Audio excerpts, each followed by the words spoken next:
Hello students, welcome to ICT virtual classes. Class हम यहाँ पे डिस्कस कर रहे हैं अपना चैप्टर का नाम है diversity in the living world, यानी कि जीव जगत में विविधता। तो अभी तक हमने यहाँ पर इस चैप्टर में काफ़ी सारी चीज़ें समझ ली हैं, जिससे कि आपको ये समझ में आ गया होगा जैव विविधता या बायोडाइवर्सिटी किसको कहते हैं।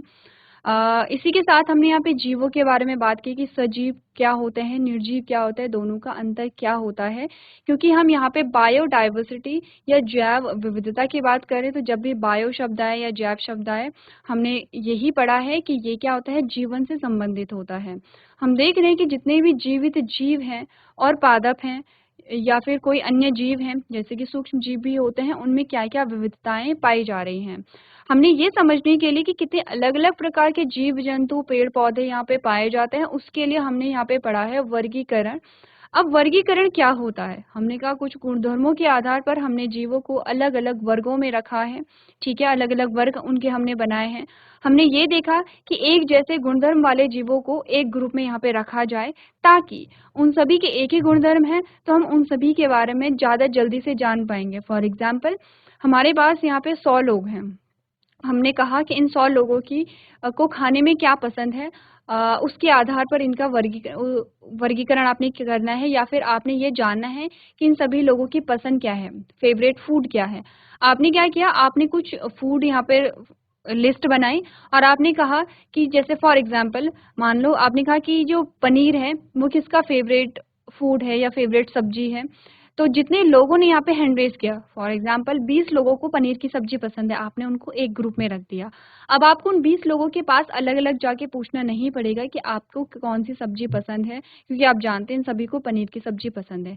ऐसे ही आपने अलग अलग ग्रुप बना दिए हैं और आपको किसी हर एक के पास जाकर के ये नहीं पूछना पड़ा कि आपका पसंदीदा फूड क्या है। ऐसे ही हमने यहाँ पे प्लांट्स के साथ और एनिमल्स के साथ भी किया है। हमने उनके गुणधर्मों के आधार पे उन्हें ग्रुप में यहाँ पे बांटा है। तो सबसे पहले हमने कहा कि हम आवास के आधार पर हमने जीवों को यहाँ पे बांटा कि किसका आवास क्या है, कौन किस जगह पे रहता है। जैसे कि देखो, अगर हम कहें कि इंडिया में हम आवास के आधार पे ग्रुप बनाते हैं, हमने कहा कुछ लोग उत्तराखंड में रहते हैं, उनका एक अलग ग्रुप बनेगा। कुछ लोग यहाँ पे दिल्ली में रहते हैं, उनका अलग ग्रुप यहाँ पर बनेगा। कुछ लोग यूपी में रहते हैं, उनका एक अलग ग्रुप यहाँ पे बनेगा। कुछ लोग चंडीगढ़ रहते हैं, उनका अलग ग्रुप बनेगा। तो ऐसे हमने क्या किया, हमने कहा उत्तराखंड में अगर हम देखें तो उत्तराखंड में भी हमने अलग अलग शहरों के आधार पे वर्गीकरण कर सकते हैं हम। ऐसे ही हमने कहा हम देखते हैं कि कुछ जीव जो पानी में रहते हैं उनका अलग ग्रुप होगा, वो पानी में रहने वाले जीव हैं। जो यहाँ पे स्थल में रहते हैं, धरती पे रहते हैं, मतलब पानी के अलावा जो यहाँ पे स्थल में रहते हैं, उनका अलग ग्रुप होगा, ये स्थलीय जीव होंगे। अब ऐसे भी जीव होते हैं जो पानी में भी रहेंगे और स्थल में भी रहेंगे, तो उनका एक अलग ग्रुप हमने बनाया। तो हमने कहा आवास के आधार पर हमने वर्गीकरण किया जीवों का। ऐसे ही प्लांट्स भी हैं, हमने प्लांट्स का भी वर्गीकरण किया। हमने उनके तनों के आधार पे वर्गीकरण किया है, हमने उनके जड़ के आधार पे वर्गीकरण किया है, उनकी पत्ती में किस प्रकार का सिरा विन्यास है या वेनेशन है, इस प्रकार से हमने वर्गीकरण किया है। ऐसा ही वर्गीकरण हम यहाँ पे जो अन्य जीव जंतु हैं हमारे आसपास जो हमें मिलते हैं, दिखाई देते हैं, उनका भी हमने किया है। और प्रीवियस लेक्चर में एक टेबल आपको दिखाई गई थी, आपको बताया गया था कि इस टेबल में आपको जीवों के अलग अलग ग्रुप बनाने हैं। किस आधार पे बनाने हैं, हमने कहा कि उनमें पोषण का तरीका क्या है, यानी कि वो क्या खाते हैं, वो कैसे चलते हैं, ठीक है, और इसके आधार पर वो रहते कहाँ हैं, उनका आवास कहाँ है, इस आधार पर हमने उनका अलग अलग यहाँ पे जो वर्गीकरण है वो देखा था। ऐसे ही कुछ और टेबल हम यहाँ पर देखेंगे, कुछ और वर्गीकरण हम यहाँ पर देखेंगे। तो एक बार आप लोग अपनी जो बुक है वो सामने रखेंगे, जो नोटबुक है जिसमें आप नोट कर रहे हैं वो भी आप सामने रखेंगे। तो आइए चलते हैं स्मार्ट बोर्ड की तरफ। चलिए तो आगे बढ़ते हैं और देखते रहेंगे आप लोग। देखो, हम बात कर रहे थे यहाँ पे आवास के आधार पर हमने यहाँ पे वर्गीकरण किया था, जैसे जलीय जीव, स्थलीय जीव और उभयचर हमने यहाँ पे बात की थी, ठीक है। ऐसे ही यहाँ पे प्लांट्स का जो क्लासिफिकेशन है वो हमने देखा और अलग अलग प्रकार के प्लांट्स हमारे पास आए हैं। चलो, इसके अलावा प्रीवियस लेक्चर में हमने बीज पत्र क्या होते हैं, कॉटलीडॉन्स क्या होते हैं, उनके बारे में बात की। दो प्रकार के होते हैं, मोनोकॉट एंड डाइकॉट। मोनोकॉट जिसमें एक बीज पत्र होता है वो मोनोकॉट कहलाता है, जैसे गेहूं के बीज हैं वो मोनोकॉट होते हैं, जैसे कि मक्की के बीज हैं वो मोनोकॉट हैं। डाइकॉट जिनमें दो द्विबीज पत्र होते हैं, जिसमें बीज जो है वो दो भागों में विभाजित हो जाता है, खुद से नेचुरली हो जाता है। जैसे कि मटर का बीज आपने देखा है, चने का बीज आपने देखा है। अब आपने कहा कि बीज से कैसे यहाँ पे पौधा बनता है, तो प्रीवियस लेक्चर में हमने एक प्रोसीजर यहाँ पर देखा था। चलो, आपको ये टेबल याद होगी, हमने बात की थी कि जीवों को हम कैसे यहाँ पे वर्गीकृत कर सकते हैं, वो कहाँ रहते हैं, वो क्या खाते हैं, और वो गति कैसे करते हैं, वो मूवमेंट कैसे करते हैं, या वो चलते कैसे हैं। 3 हमारे पास आधार आए थे जो आपने प्रीवियस लेक्चर में किए हैं। आगे बढ़ते हैं। आपने कहा देखो, हाउ टू ग्रुप एनिमल्स, जीवों को हम यहाँ पे ग्रुप में या वर्गों में कैसे बांटे। Just like plant, animals too are significantly different from one another. How can we group such a wide variety of animals? What features can you think of to group them? In activity, ये वाली activity, you have already set some base for a grouping animals. Let us explore a few of these in more detail. ये जो आपकी आपने कहा ये जो table है इसमें आपने ऑलरेडी कुछ जीवों को यहाँ पे क्या किया है, एक्सप्लोर किया है। अब देखो हमने क्या बात की है, हमने कहा कि हम जीवों को, जानवर नहीं लिखोगे, जीव लिखोगे या जंतु लिखोगे, जंतु, ठीक है, जानवरों की जगह जंतु लिखना। तो हमने बात की है कि हम जंतुओं को कैसे समूह में बांटें। पौधों की तरह ही जो जीव होते हैं वो एक दूसरे से काफी भिन्न होते हैं। हम जीवों की इतनी विविधता को समूह में कैसे बांट सकते हैं। आप किन विशेषताओं के आधार पर इन्हें समूहबद्ध कर सकते हैं। आप एक टेबल में आपने एक टेबल देखी है, ठीक है, और उसमें आपने जानवरों को या जीवों को समूहबद्ध करने के कुछ आधार पहले ही निर्धारित कर लिए हैं। आइए इनमें से कुछ का विस्तार से अध्ययन करते हैं। देखो आपको ये बोला गया है इतने सारे जीव जंतु होते हैं, जैसे कि एग्जांपल देखो, आंट है, गोट है, पिजन है, हाउस फ्लाई है, फिश है, यानी कि चींटी होती है, बकरी होती है यहाँ पे, ठीक है, हाउस फ्लाई यानी कि मक्खी होती है, मछलियाँ होती हैं, और भी आप देखो कि जितने भी जीव जंतु आपको दिखाई देते हैं, आप उन्हें किस आधार पे वर्गीकृत करते हैं। कोई ना कोई आधार तो होता होगा। आपने कहा कि आपने जो पिछली टेबल देखी थी उसमें आपने कुछ यहाँ पे आधार देखे थे जिसमें हमने यहाँ पे जीवों को अलग अलग ग्रुप में बांटा था। उनमें से कुछ और एग्जाम्पल हम यहाँ पर देखते हैं। हम यहाँ पर आधार जो होगा हम देखेंगे कि जीव जो हैं वो गति कैसे करते हैं, और गति करने के लिए वो अपने शरीर के किस भाग का यूज करते हैं।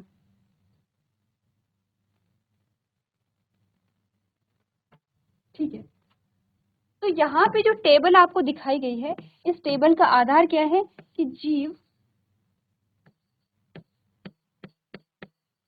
गति कैसे करते हैं। मतलब गति कैसे करते हैं का मतलब आपने देखा होगा कुछ जीव ऐसे हैं जो चलते हैं, जैसे कि मनुष्य लगा लो, ठीक है। कुछ जीव ऐसे हैं जो तैरते हैं, जैसे कि जलीय जीव, फिश तैरती है, फिश, अब वो ऐसे चलती तो नहीं है, ठीक है, वो तैरती है। जैसे कि आपने कहा बर्ड, जो पक्षी होते हैं वो उड़ते हैं, यहाँ पे वो चलते ही नहीं है, वो तैरते भी नहीं है, वो उड़ते हैं, वो चलते भी हैं, वैसे वो चलेंगे भी लेकिन मोस्टली उड़ेंगे।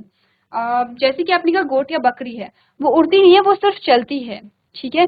जैसे कि कुछ रेंग करके चलते हैं, स्नेक, आपने सांप देखा है, और वो क्या करता है, रेंग करके चलता है ना, तो वो ऐसा है कि जैसे हम चलते हैं ऐसे भी नहीं चलता है, वो तैरता पानी में रहता है, लेकिन वो क्या होगा यहाँ पे रेंग करके ही चलेगा या तैरेगा। तो आपने कहा कि जीव अलग अलग प्रकार से गति करते हैं। और दूसरा आता है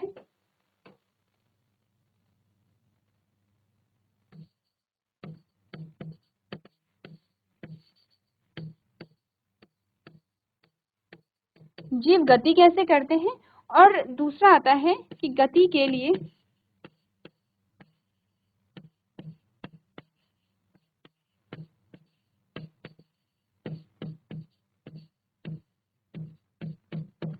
किस अंग का उपयोग किया जाता है।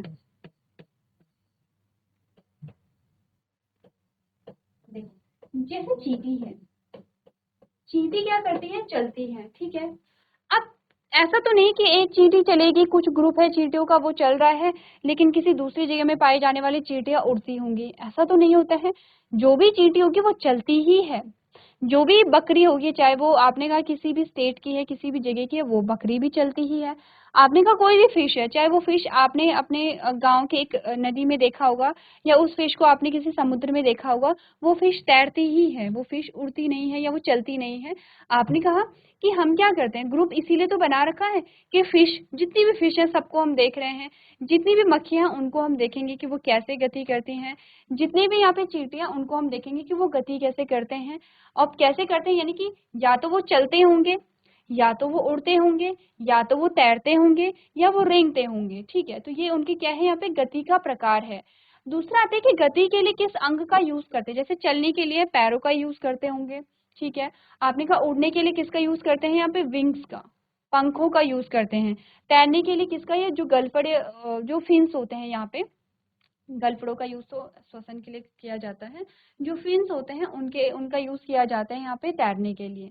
ठीक है, तो ऐसे ही हमने ये देखने की गति कैसे करते हैं और गति के लिए अंग कौन सा ये यूज करते हैं। तो कुछ जीव आपको यहाँ पे दिए गए हैं,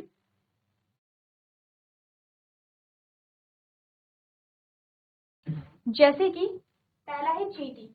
आपको बताना है चींटी कैसे चलती है और किस अंग का यूज करती है।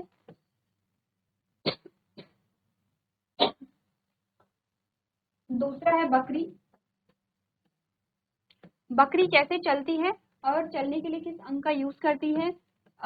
तीसरा है कबूतर, कबूतर कैसे गति करता है और गति करने के लिए किस अंग का यूज करता है। तीसरा है मक्खी, मक्खी, मक्खी में कैसे गति होती है, किस अंग का यूज करते हैं। और नेक्स्ट है मछली। ठीक है, अभी पहले इतने जो जीव हैं उनको ये देखो कि इनमें गति कैसे हो रही है, और यहाँ पे बोलो कि गति के लिए कौन सा अंग यहाँ पे उपयोग में ला रहे हैं। बिना टेबल को देखे एक बार सोचो कि चींटी कैसे गति करती होगी और गति के लिए किस अंग का यूज करती होगी। बकरी कैसे गति, बकरी में कैसे गति होती है, किस अंग के द्वारा होती है। कबूतर में कैसे गति होती है, किस अंग के द्वारा होती है। मक्खी में कैसे गति होती है, किस अंग के द्वारा होती है। मछली में कैसे गति होती है और किस अंग के द्वारा होती है। आपको ये खुद से लिखना है, तो एक बार लिखिए आप लोग।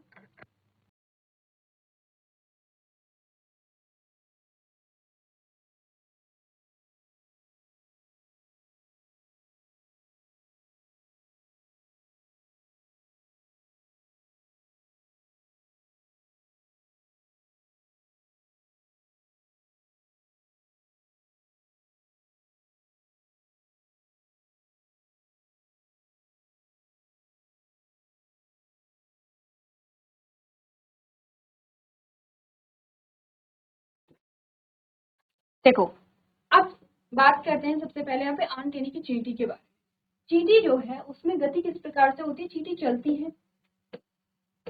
ठीक है, किस अंग के द्वारा चलती है, अपने पैरों के द्वारा चलती है, यानी कि अपने लेग्स के द्वारा चलती है। बकरी जो है वो क्या करती है, वॉक करती है, वॉक यानी कि वो चलती है, और जंप करती है, उछलती है, लेकिन मोस्टली चलती ही है। ठीक है, मोस्टली मतलब देखो वो जंप करती है जहाँ पे नीड होगी, अदरवाइज वो चलेगी। कैसे चलती है, अपने पैरों के द्वारा चलती है। अब कबूतर की बात करें तो कबूतर क्या है, यहाँ पे फ्लाई करता है, यानी कि ये उड़ता है। कैसे उड़ेगा, अपने पंखों के द्वारा उड़ेगा, अपने विंग्स के द्वारा उड़ता है।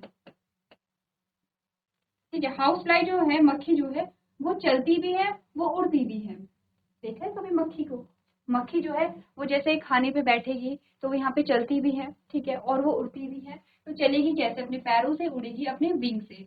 मछली जो है वो यहाँ पे तैरती है, कैसे तैरेगी, अपने फिन से यहाँ पे तैरेगी। अब ये तो हुई टेबल की बात, आपकी माइंड में कुछ और जीव आ रहे होंगे कि वो कैसे चलते हैं और किस अंग के द्वारा चलते हैं। जैसे कि आपने कहा स्नेक, उसमें गति कैसे होती है। ठीक है, ऐसे ही बहुत सारे ऐसे जीव हैं जो आप देखते होंगे और आप उन्हें ऑब्जर्व करेंगे कि ये जीव कैसे चल रहा है, इसका किस अंग के द्वारा ये चलता है। इसके अकॉर्डिंग आप यहाँ पे बहुत सारे जीव जो हैं उनको वर्गीकृत कर सकते हैं। ऐसे ही हमने कहा यहाँ पे plants and animals in different surroundings.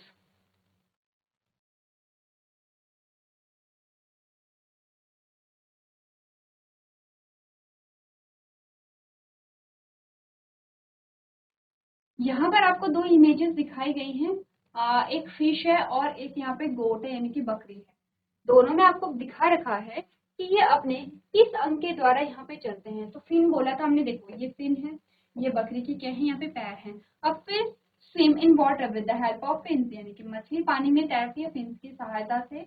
A goat walk on ground with the help of legs, जो यहाँ पे बकरी है वो यहाँ पे चलती है अपने पैरों के द्वारा। इसके अलावा आपने कहा मछली को हम यहाँ पे जलीय जीव कह सकते हैं, ये जलीय जीव भी है। आवाज के आधार पर अगर हम इन्हें वर्गीकृत करें तो हमने कहा ये जलीय जीव होगा, और बकरी जो है वो यहाँ पे स्थलीय जीव होगा। ये किसके आधार पे है? आवाज के आधार पे। ठीक है, तो आपको क्या बताया गया है? You might have observe during a nature walks that a different animals live in different surroundings. आपने कहा जीव जो है अलग अलग जीव अलग अलग सराउंडिंग्स में यहाँ पे आपको देखने को मिलेगा। You have also record the movement of animals in the table। आपने कहा कि ये वाली जो टेबल है उसमें आपने ऑलरेडी देखा कि जीव जो है उनकी मूवमेंट कैसी किस प्रकार की होती है। कोई चलते हैं, कोई यहाँ पे स्विम करते हैं यानी कि तैरते हैं, कोई यहाँ पे उड़ते हैं, कोई रेंगते हैं। तो आपने ऑलरेडी टेबल में अलग अलग जीवों की अलग अलग प्रकार की गति यहाँ पर देखी है। Does the movement of these animals depend upon their surroundings? क्या इनकी जो गति है ये इनके सराउंडिंग्स, इनके वातावरण पे निर्भर करती है क्या? यस और नो? आपने कहा देखो, इसीलिए यहाँ पर आपको दो इमेजेस दी गई हैं और इसीलिए हमने यहाँ पे बोला है कि एक जलीय जीव है एक स्थलीय जीव है। मछली जो है क्योंकि वो जल में रहती है तो इसलिए उसको तैरना पड़ेगा, क्योंकि बकरी जो है वो स्थल में रहती है इसलिए उसको चलना पड़ेगा। अब बकरी देखो तैर तो नहीं सकती है स्थल में, बिना पानी के वो तैरेगी तो नहीं, और जो मछली है वो चल नहीं सकती है, पानी में चला नहीं जाता है, पानी में तैरा जा सकता है। तो आपसे ये क्वेश्चन पूछा गया है कि इन जीवों की जो गति है क्या इनके वातावरण के आधार पर इनकी गति होती है, या जिस प्रकार का इनका आवास होगा क्या उसी प्रकार से इनकी गति होती। कोई पानी में है तो वो तैरेगा, कोई स्थल में है तो वो यहाँ पे चलेगा, कोई हवा में है तो वो उड़ेगा। तो क्या इनके सराउंडिंग्स या इनके वातावरण या इनके आवास के आधार पर इनकी गति होती है। Let us consider fish and goat as example. हम यहाँ पर फिश एंड गोट यानी कि मछली और बकरी को यहाँ पे एग्जाम्पल में लेते हैं। Fish live in the water, मछली पानी में रहती है। They have streamlined bodies and fins for movement in the water। इनकी बॉडी स्ट्रीमलाइन होती है। स्ट्रीमलाइन का मतलब देखो, आपने मछली कभी बनाई है? ऐसे बनाते हैं मछली,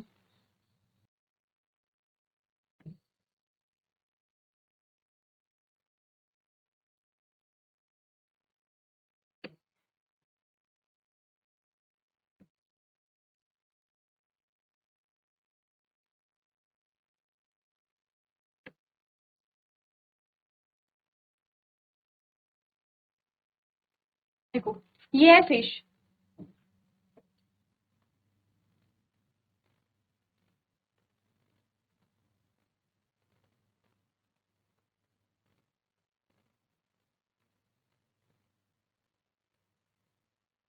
ये है यहाँ पे फिश।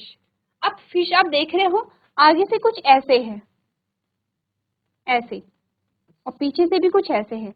ये जो बॉडी की शेप होती है इसको हम स्ट्रीमलाइन कहते हैं। आगे से नुकीली होती है, नुकीली जब आगे से होगी तो ये यहाँ पे जैसे जो आपने गाड़ियां देखी होंगी, गाड़ियों में भी ऐसे ही शेप होती है। आगे से जो निकली चीज होती है वो पानी को काटने में मदद करती है, जैसे कि गाड़ी जब चलती है तो हवा को चीरने में वो मदद करती है, तो इसको हम स्ट्रीमलाइन बॉडी कहते हैं। तो ये यहाँ पर ये कह रहे हैं कि मछली में स्ट्रीमलाइन शेप होती है, ठीक है, और इसमें फिन्स होती हैं पानी में तैरने के लिए। अब अगर हम बात करें बकरी के बारे में, goat live in the grassy area, ये क्या घास के मैदानों में पाया जाता है, स्थल में पाया जाता है। And move with the help of legs, बैरों के द्वारा ये चलता है। The size and shape of the animal also differ from one another, और इनका साइज भी एक दूसरे से अलग होगा। अब देखो यहाँ पर वैसे फिश और बकरी जो है वो बराबर ही आपको लगेंगे, ठीक है, लेकिन आप देखो आपने फिश भी देखी होगी, आपने बकरी भी देखी होगी, इनकी बॉडी का जो शेप होता है, जो बॉडी का आकार है, आकृति है, वो एक दूसरे से अलग होता है। यस और नो? इसीलिए हमने कहा plants and animals in different surroundings, जो जीव होते हैं वो अपने किस वातावरण में रहते हैं उसके आधार पर इनमें क्या होती है यहाँ पे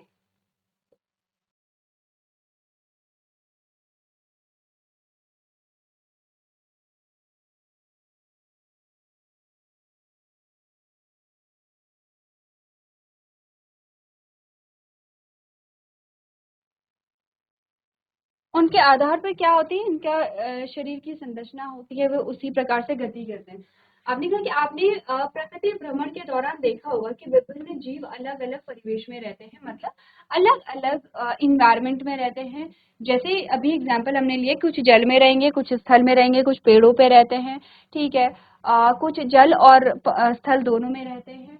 आपने तालिका में जानवरों की गति का विवरण भी दर्ज कर लिया है। क्या इन जानवरों की गति उनके परिवेश पे निर्भर करती है? ये कैसे वातावरण में रहते हैं, ये कैसे आवास में रहते हैं, क्या इनकी गति इस पे निर्भर करती है? आइए मछली और बकरी को उदाहरण के तौर पर लेते हैं। हमने यहाँ पे मछली और बकरी को जब लिया तो हमने यहाँ पे क्या देखा, हमने देखा मछली पानी में रहती है, पानी में चलने के लिए उन्हें शरीर सुव्यवस्थित होते हैं, और देखो पानी में चलती नहीं है, तैरती है, तो ये ध्यान रखना, ठीक है।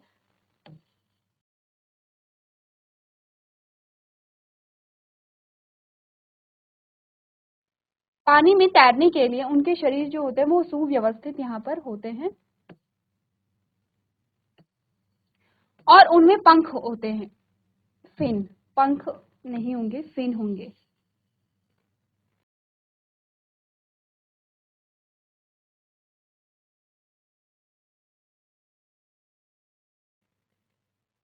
और उनमें क्या होते हैं, फिन होते हैं, जैसे कि चित्र में आपको दिखा रखे हैं। बकरियां घास के मैदानों में रहती हैं और उनके पैरों की सहायता से वो चलती हैं। जानवरों के आकार और आकृति भी एक दूसरे से यहाँ पे भिन्न होती है। तो हमने ये समझा यहाँ पे कि जिस प्रकार का हमारा आवास होता है, जिस प्रकार के वातावरण में हम रहते हैं, उसी प्रकार की हमारे शरीर में गति भी पाई जाएगी, और हमारे शरीर के आकार आकृति भी वैसे ही होती है। चलिए एक बार आप लोग इसे रीड करेंगे और नोट कर लेंगे।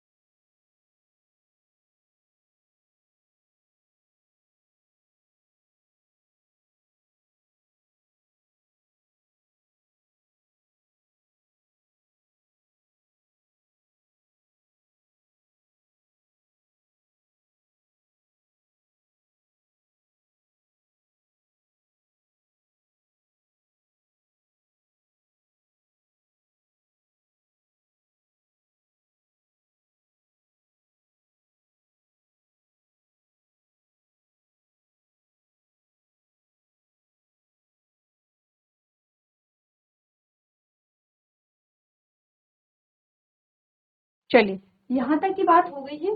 तो देखो, ऐसे ही आपकी बुक में और भी टेबल यहाँ पे दी गई हैं, जिसमें आप यहाँ पर वर्गीकरण को देख रहे हैं। तो यहाँ तक अगर हम कंक्लूजन पे निकले कि इस चैप्टर में हमने क्या समझा है, अगर आप ये देखें कि हम इस चैप्टर में क्या पढ़ रहे हैं और हमने इसमें क्या सीखा है, तो हम यहाँ पे बात कर रहे हैं कि कैसे जो जीव है वो अलग अलग प्रकार के होते हैं। बहुत वैरायटी हमें देखने को मिलती है। जीव एक दूसरे से भिन्न होते हैं, किसी न किसी तरीके से, किसी न किसी आधार पर भिन्न होते हैं।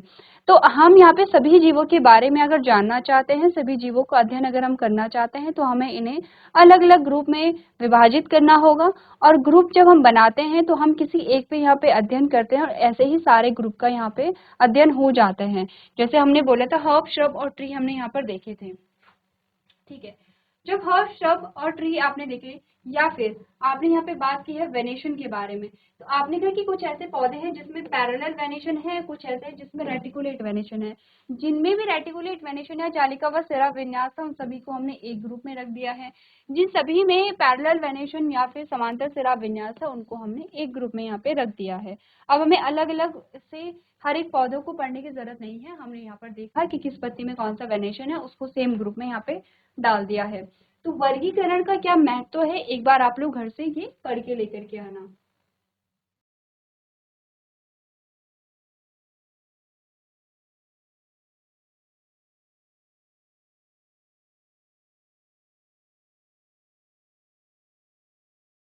चलिए, तो क्लास हमारे पास एक टेबल आती है जिसमें हमें बता रखा है कि अलग अलग जो जीव होते हैं उनमें किस प्रकार से यहाँ पे गति होती है, और गति के लिए वो अपनी बॉडी के किस पार्ट का यहाँ पे यूज करते हैं। जैसे कि हमारे पास है चींटी, बकरी, कबूतर, मक्खी और मछली। इनमें गति कैसे होती है? आपने कहा चींटी में जो गति होती है वो इसके पैरों से होगी, ठीक है, वो इसके पैरों से होती है। पैरों से क्या करते हैं, ये चलते हैं, ठीक है। वैसे बकरी जो है वो क्या करती है, चलती है और जंप करती है, कैसे, अपने पैरों के माध्यम से। कबूतर यहाँ पे उड़ता है, कैसे, अपने पंखों के माध्यम से यहाँ पे उड़ता है, ठीक है। तो गति किस प्रकार की होगी यहाँ पर, ये क्या करते हैं, उड़ते हैं, कैसे गति होगी, इनके विंग्स यानी कि पंखों के द्वारा।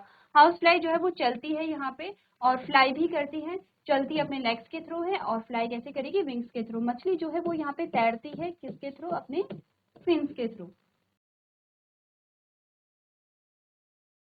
सो क्लास आज हमने यहाँ पर देखा कि जंतुओं में हम किस प्रकार से वर्गीकरण कर सकते हैं। तो ऐसे ही और भी जो टेबल है वो आप लोग रिवाइज करेंगे। तो आज के सेशन में हम इतना ही करेंगे। अभी तक क्लास में बने रहने के लिए आपका धन्यवाद।